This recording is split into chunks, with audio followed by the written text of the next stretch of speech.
So good morning everyone, good morning sa tanang mga gwapa nga inahan diha karon magsaba-saba ko. So magsaba-saba gyud ha, magsaba-saba.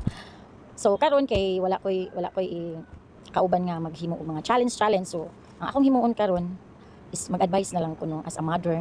So as ako pong nakuanan sa as a caregiver no. So mao ni ako ang mga nahibal-an so akong i-share sa inyo ha.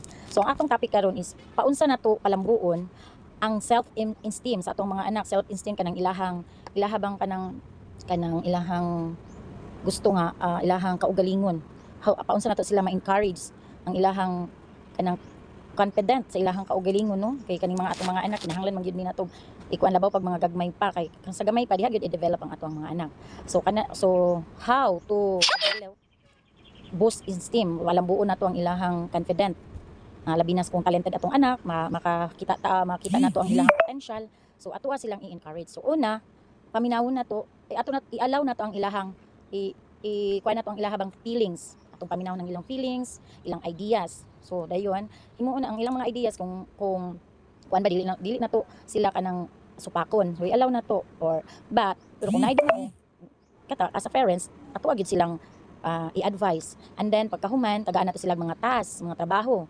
Labi na ka ng mga 7 years old to 8 years old o mag-start na sila og kanang pwede na sila to pahugason ana then pagkahuman mingon man mahuman ako so ato day na silang i-appreciate ingon kabubutan sa kong anak maayo kay siya mo trabaho ana and then kung na sila mga kaguol kakuan ato jud silang i-encourage nga kanang ato ang kuano ng ilahang kaugalingon nga kinahanglan maduol so permi nato sila igip og hug mao gyud na ilahang ganahan hug samtang diha nato sila i-start og kanang panbitaw kanang sa 6 ilang edad pa 7 kay kung mga dagko na dili na kahilasan na kang ilahang gusto ilahan ng mga crush na maulaw na sila nato so kita mao nang ato ang at karon kung gagmay pa atong anak labaw na nako akong anak si Kate is 6 years old 7 ana so say makakuan kay grabe si Kate ka kanang kusog siya kaayo mo kana bang daghan kay siya mga ideas so una to so ikaduha so kung sa trabaho kanang mga nagtrabaho diha mga mama mga kuan kung unsaon na tong buhaton i-criticize ta sa ato ang mga kauban so kana bang